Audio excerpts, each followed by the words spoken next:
What is up, everybody? And welcome to Bleav in the Dallas Cowboys, featuring and former Cowboys wide receiver Jesse Holley. I didn't know if this was Jeff Cavanaugh, like Phil Duffy. You got the fresh cut, you know. Jesse Holley and I were discussing my new haircut before we went live today, and let me tell you what happened, everybody. Here's what happened. First of all, if we're going to pretend I don't look good, that's a lie. I do look good, but I got to the real long, able to kind of tie it up ponytail situation, and eventually it felt super white trashy. So I cut it a little bit. And once you cut it a little bit, you're in no man's land. So while I was in no man's land, I was like, I don't know what to do with this. And so I went back to my stylist, Mariah, sweet woman. She was like, what's going on? And I was like, doesn't work. Just take it off. And now I'm generic white guy. That's me. Honestly, like you look like the absolute most generic Caucasian. Yeah. Like not even white. Like you look Caucasian. Thanks, dude. I would have to say Caucasian. Yeah, thanks. Like seriously, like you. Yeah. Like, you have like the Adidas, like the Adidas socks and the like tennis shoes, but like long white socks or in between white socks. You might put on a pair of jean shorts today. I don't know. If anybody out there has a printer malfunctioning or needs help edging the lawn, I got you covered. You belong in that. What is that? Progressive? When they like have to teach you not to be your parents. Yeah. You belong in that progressive. Yeah. Where you're planning what time to leave the game as you're walking up. Like, what do you guys think? Mid, late third quarter, kind of beat traffic? Yeah, that's me. Bathrooms are this way. But to be fair, that has always been me. Yeah. So no. Fine. Like 2 weeks ago, you had the good look. You had the good like I'm too sexy for my shirt look. Yeah. With the ponytail and all that kind of stuff. Yeah. Because if you get the ponytail back and you have a solid beard with a good beard line, then that's something that you just really, that's a great combo.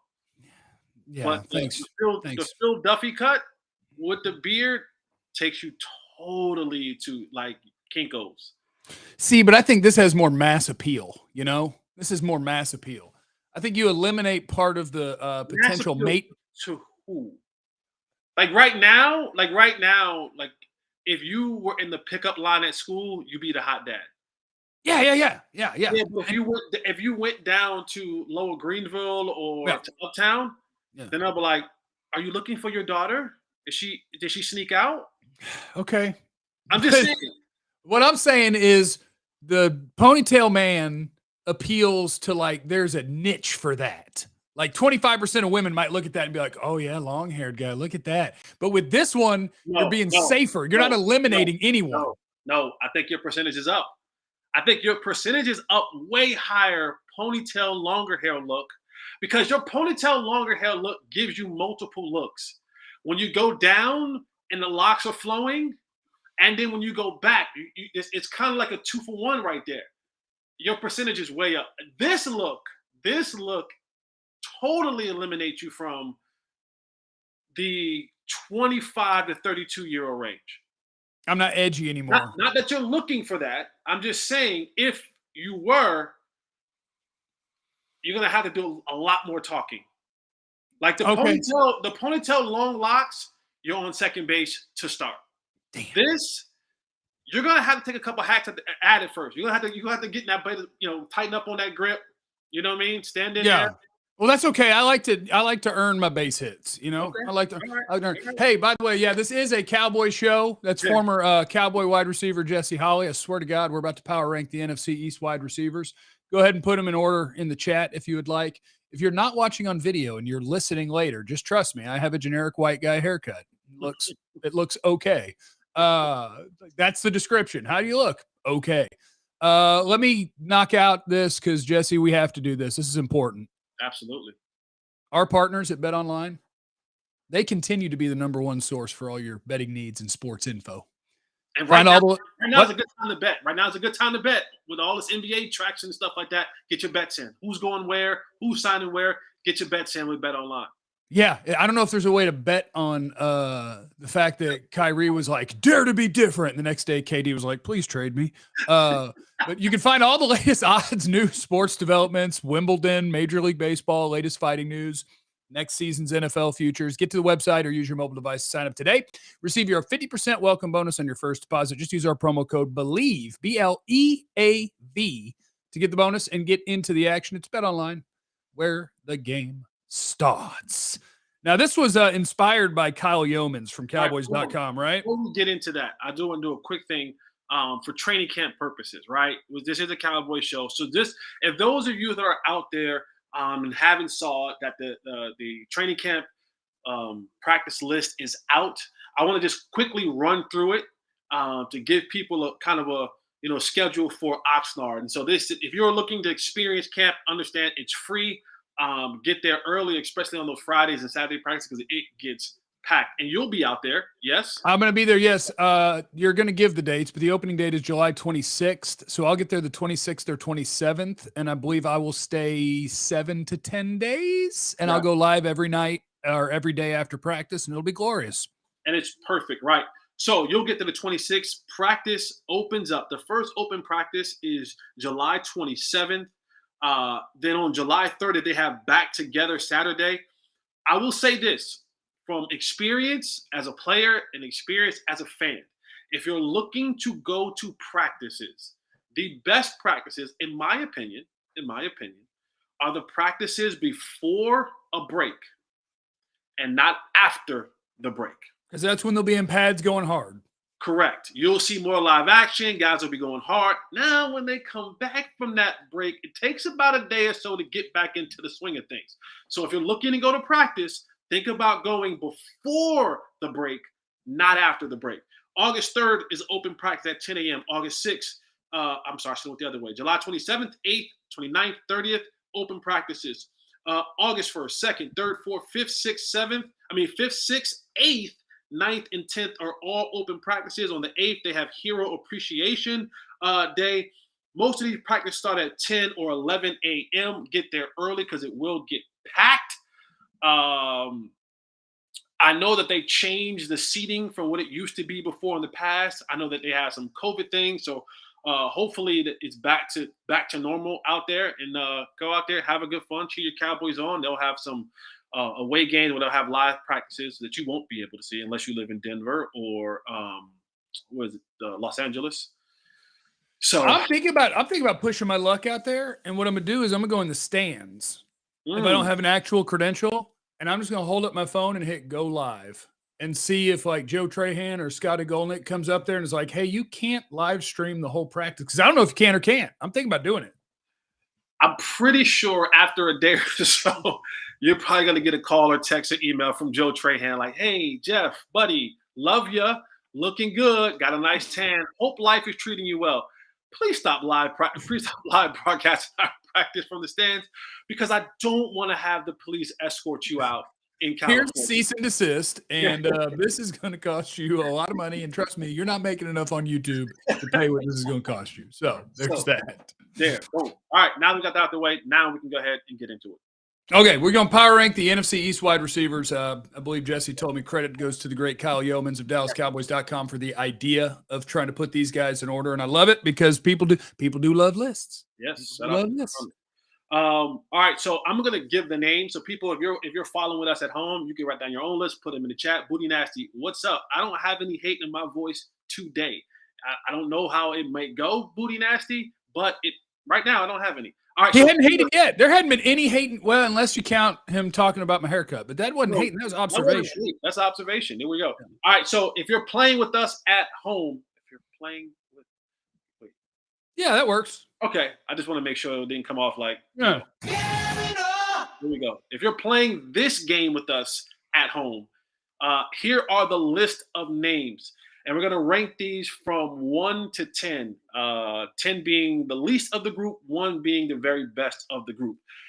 Names on this list: CeeDee Lamb, Michael Gallup, James Washington, Terry McLaurin, Curtis Samuel, Jahan Dotson, A.J. Brown, Devontae Smith, Quez Watkins, Kenny Golladay, Sterling Sharp, Kadarius Toney. Okay, I have a protest. I'd like to lodge a protest. Okay. I think there's a decent chance that Jalen Tolbert is better than James Washington right this second. So I just want to throw that out there. Oh, Uh, okay. That So he you're could. saying if we're okay, all right. I'm just telling you. I think it's possible. Jahan Dotson in there, then we should put Jalen Tolbert. Yeah, Tolbert All should be in there. There Okay, we go. now I Bleav if I include And if we Jalen put him Tolbert, in there, is he going to make the top 10? 7, 8. So it looks like if I add Tolbert, I got 13 names. Okay. Correct. So now I also don't Bleav in show prep. Like I have my top 5. I know my top 5, but 10 to 6, like I got to start doing some eliminations here. And so are we going to go least to greatest or greatest to least? Oh yeah, you build up to the best.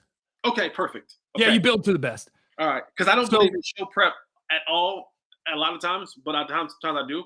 So I don't have a list at all. I'm just going to wing this thing. Okay, cool. I'm going 13, James Washington.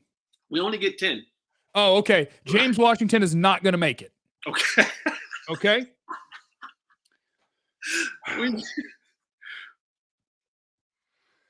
For now, well, Quez Watkins is not going to make it. Okay. So that's 13 and 12. For now, Jalen Tolbert is not going to make it. Okay. That's 11. Okay, so now I got 10. No, wait. 1, 2, 3, 4, 5. Yeah, now I got 10. Okay. Now I got 10. Number 10 in the NFC East is between Sterling Shepard, Curtis Samuel, and Jahan Dotson. You have to go with number 10 being the least proven of this group, correct? Which is which one? Like Curtis Samuel's been a pipe dream his whole career, and it's never really turned into it. And as like Jahan Dotson's a rookie, so you could put him down there. I'm saying Jahan Dotson has not had one snap on an NFL field. Okay. You're not wrong. You're not wrong. Jahan Dotson, number 10.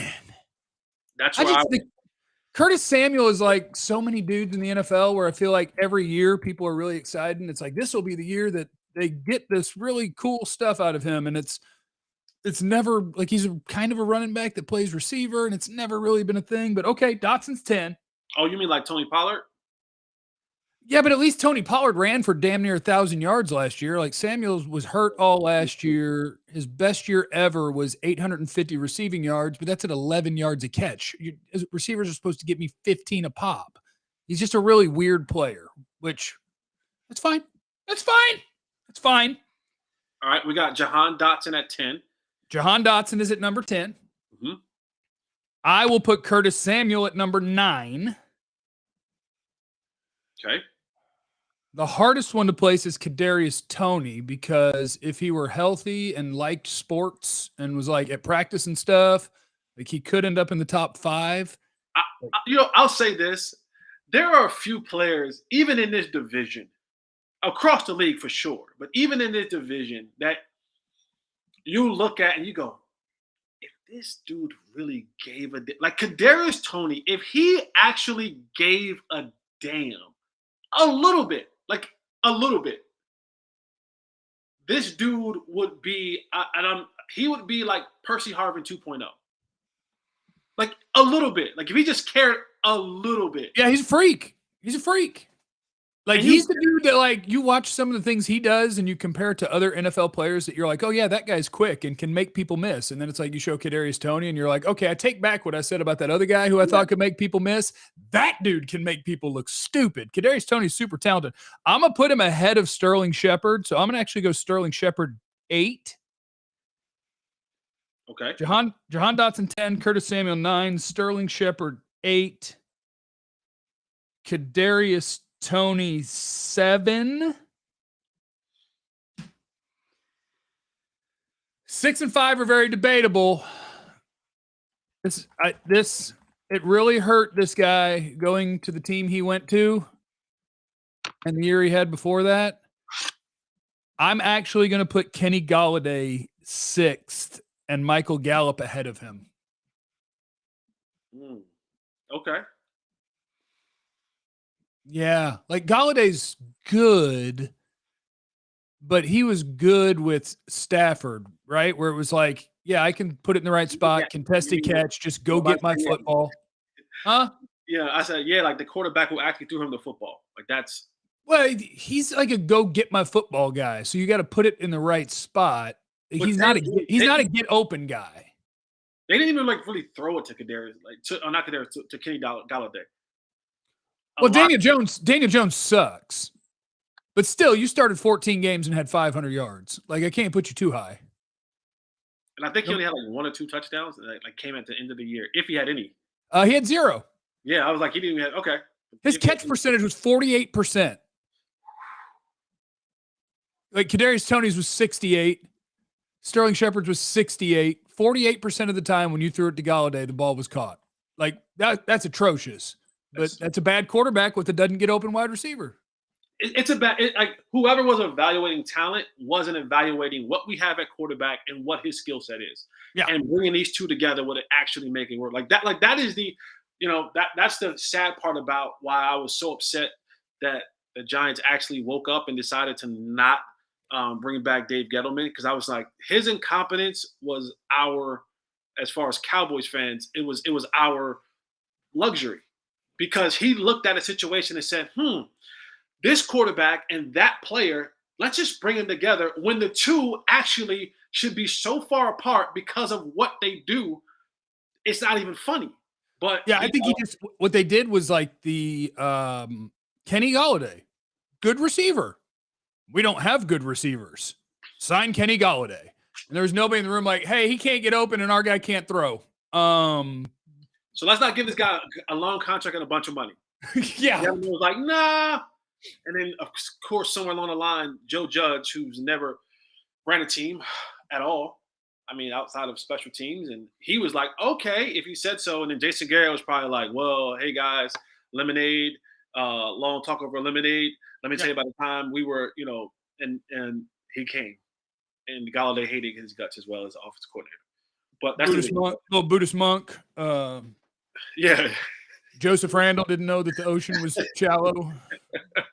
Jason Garrett stories. Okay, in the chat is not popping right now. So in the chat, top 5 NFC East wide receivers, get them in. And also mash the like button or else. Top 5 NFC East wide receivers. At number 5, I got Michael Gallup. Okay. Now it's going to be, 6 weeks into the season. Number 5 will be Michael Gallup. At number 4, Devontae Smith. Okay. In Philly. What did his stats look like? Like, I know he played well. How did he do stat-wise? I don't think he had 1,000. Oh, yeah, he had 916, 5 touchdowns. That's a nice little start to a career with a quarterback that doesn't throw it real well. You know what I'm saying? Number 3, and this is where either I'm a homer or Jesse's a hater. At number 3, Terry McLaurin. Oh, my God. Yep. Listen, you are not today. You are super homer. And I was waiting for this. I was waiting.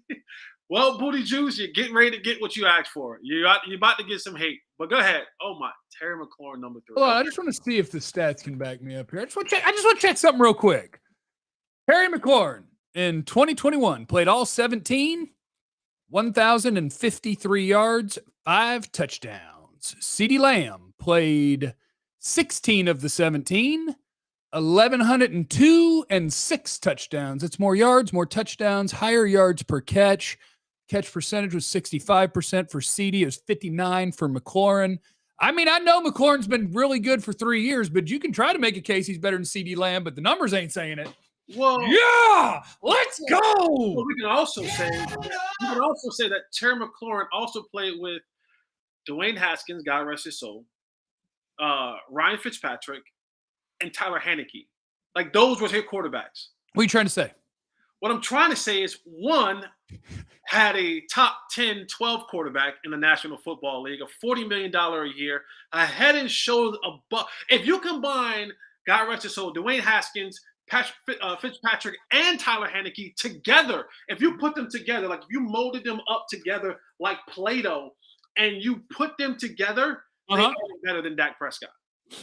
Okay. So he had 3 probably bottom feeders in the National Football League at quarterback and was this close and statistical numbers from a guy who had a legit number one receiver outside with him, had a better offensive line.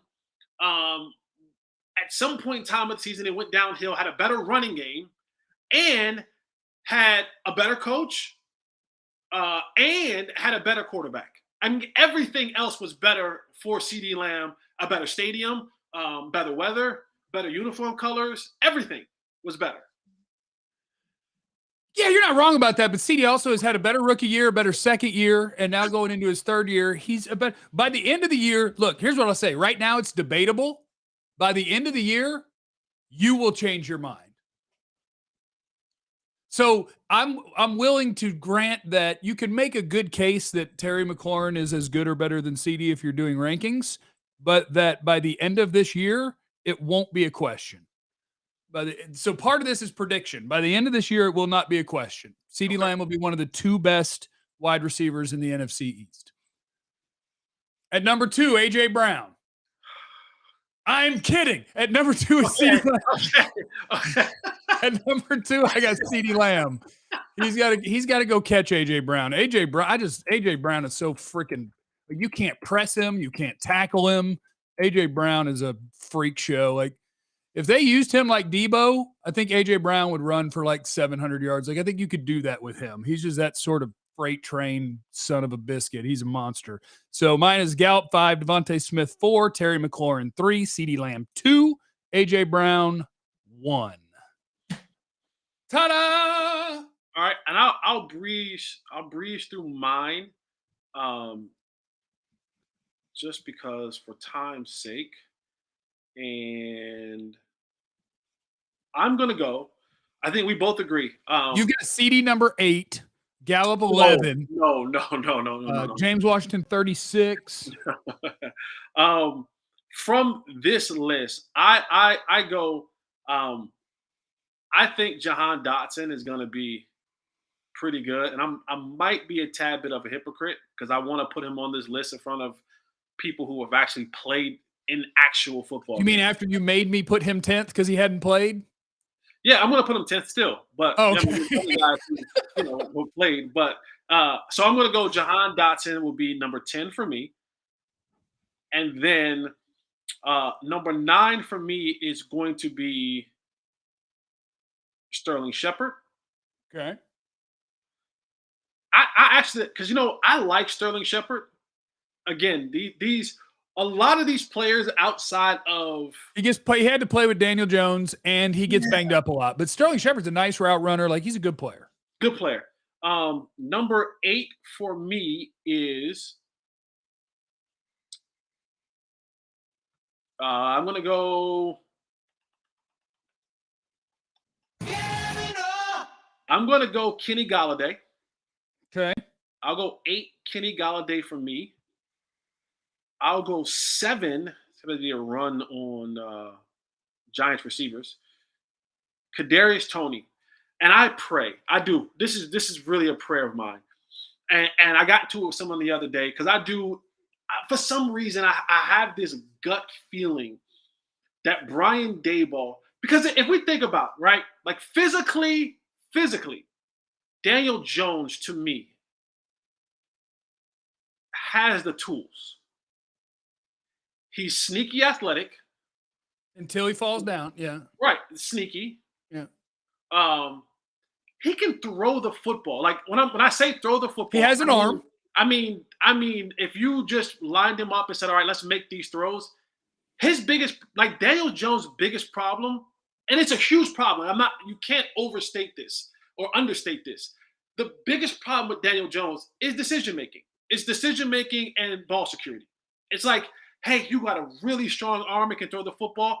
Just stop throwing to the guys in the other jersey. Like, that's an issue that he has. And then understanding, hey, you've been in the pocket for 7 seconds. There's a guy on the other side who's going to. It's time to let it go. Yeah, it's going to guys going to come and knock the ball out your hands. You might want to tuck in and run or throw it out of bounds. Like, just throw it out of bounds to someone in the stands. Don't throw it to the other team. If for some reason, because there was a small portion in time when you go back and you look at what Josh Allen was. And I'm not saying that he's the athlete that Josh Allen is. But if you remember Josh Allen, when he first came into the league, he couldn't hit the C from the sand. Oh, I mean, he was like a 50% completion guy in college. Yeah. You know what I'm saying? And then they did something somewhere. They did voodoo, meditation, something where all of a sudden Josh Allen came in and was like, pew, pew, pew, pew, pew. He fixed him. Yeah. He fixed him. He fixed him. And now you talk about he's one of the top 5, maybe 7 quarterbacks in all of football. Yeah. If Brian Daboll can somehow take that blueprint and translate it even a little bit to Daniel Jones, where he just stops on the turnovers, Kadarius Toney can be one of the scariest players in our division. Because Now part of that has to be Kadarius, because like doing the when I'm doing the draft stuff, like I remember I watched Kadarius Toney's tape and I'm like, first rounder, no doubt, freaking incredible. This dude's amazing. And then you talk to the people who know all the coaches and everything, and they're like, he's real talented. And the coaches are like, he doesn't really listen. He'll show up sometimes. We don't know if he really likes being here. So part of it is going to be, does Kadarius Toney want to be there and work? But man, the talent's awesome. But I think also sometimes what that is, right, and the environment can kind of help you a little bit. Maybe if they've come in and changed the environment, it's tough working for Jason Garrett. Like, it really is. It's tough. Like, it's tough. It's like he's not the greatest guy that you want to work for. And then, like, I was with Joe Judge a little bit in New England, and that whole thing that Joe Judge tried to come in with is like, we're going to be tough and we're going to be like, guys look at Joe Judge and be like, Joe, shut the hell up. Like, we were tough yesterday, coach. We're fine. Like, you're not Bill. Stop it. Like, that's what they'll say. Like, you're not Bill. Don't try to come in here with the Billisms and all that kind of stuff. You've turned me completely off. So maybe the change of scenery, I don't know, but Kadarius Toney, if he ever gives a damn, could actually be a really good football player. Number 6 to me is. You haven't done Curtis Samuel yet, I don't think. Nope. So number 6 to me, I have Michael Gallup. Oh, there's the hating. Michael Gallup is number 6 to me. I just want to check something out real quick. Now, of course, you're talking about Michael Gallup, who has an 1,100-yard season under his belt, and you haven't named Curtis Samuel yet, who one time had 850 yards. Okay, I got you. All right. Yeah. Curtis Samuel might not make my list. Oh, crap. Well, you're running out of names. Who the hell's going to be the top 5? So my top 5 now, I have number 5. 1, 2. You put Gallup at 6. You're down to 4 names. So let's swap that. Let's go Curtis Samuel 6. Okay. Michael Gallup 5. There we go. Okay, Michael Gallup 5. Devontae Smith number 4. Mm-hmm. CeeDee Lamb number 3. Mm-hmm. CeeDee has a lot to prove this year. This is the year for CeeDee Lamb. Like, CeeDee Lamb, this is the year the 88s have to stand up. Hold on. I just want to look something up just for fun, because I like anything that agrees with me. If it doesn't agree with me, then I would tell you that Pro Football Focus grades are stupid. They have A.J. Brown as the 5th best receiver, CeeDee 8, and McLaurin 18. So, I think Pro Football Focus does a great job of grading wide receivers. And who knows, right? I was about to say Carson Wentz, but not Carson. Yeah, Carson Wentz. Carson Wentz. Who knows? I've given up. I was the guy who was like, oh, yeah, he's going to go to the Colts, and Frank Wright's going to fix him. But I will say Carson Wentz is better than Tyler Heineke. Yes? Yes. Like, Wentz is really weird. Like, Wentz is very Jimmy Garoppolo-ish to me, where it's like, if you look at a season and you're like, well, look at those stats. That's a good quarterback. And you're like, right. But if you look at the context of it, if they went into a game and they said, Carson, it's on you, they got their asses kicked. Yeah, like, Carson is there to, everything's going well. We're running it really well. I ran play action. My slant is butt naked. Yay. When he has to carry it or make tough decisions, he's going to fart on himself. We saw that last year when they had to win to get in. And they were like, hey, they lost to Jacksonville. They were going, all they do is beat Jacksonville to go to the playoffs. I think Ron Rivera is saying, hey, hopefully our defense is going to be really good. We're going to play solid defense. We're actually going to have and give the ball to our running backs and run the ball. And then Scary Terry will find you in situational football and get you the ball. I think Indy's going to be good. I think Matt Ryan's still got something. I think Indy's going to be good.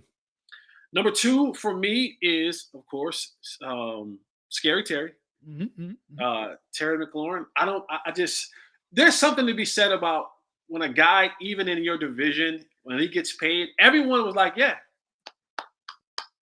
okay, Terry. Like, yeah, like obviously you pay that guy. Yeah, of course. Kudos to you. And then there's AJ Brown. He is a beast. He is absolutely a monster, super strong. The only issue now, the thing about AJ Brown is he'll have some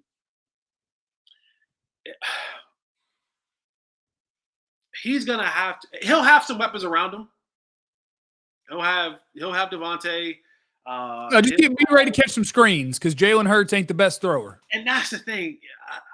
I've never been a believer of Jalen Hurts. So that may bring him down after this year. CeeDee may rise to the top. He has the best quarterback in the division. So at the end of this thing, he may be number 1, but for me right now, he is number 3. So 3 CeeDee, 2 Terry, 1 AJ Brown. That's how I rank the receivers in the NFC East. Now, I like the idea that Booty Nasty on Twitch said y'all need to do this with the defensive line. I do like the idea of, as we are counting down to camp and killing time, just picking different position groups each week and doing this. So I'm down for that. We can do that. We'll figure out which positions are the sexiest. Do quarterback. Cowboys, Hurts, Wentz, Daniel Jones. I guess Carson Wentz is the second best quarterback in the division, maybe? Yeah. And then Hurts, and then Daniel Jones. Is Daniel Jones? Am I tripping? Is Daniel Jones that bad? Let me see what the numbers say, but Daniel Jones is terrible. Let me see here. Let me take a peek here. Daniel Jones. Oh my God.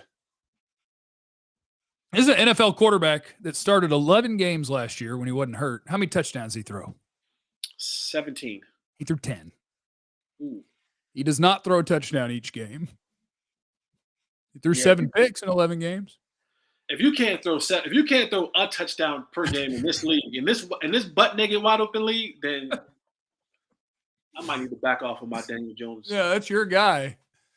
Daniel Jones is super good. That's what Jesse said earlier. He said he's super good. Never said that. One of the best. I've never said that a day in my life. And I hope that you don't edit that out and be like, yeah, Jesse said he's super good. I just sit here like this. Yeah, Bleav people, if you guys could find a way to superimpose that and send it out as a short on socials, like Jesse Holley being like, and I got to tell you, that Daniel Jones now, whew, he's good.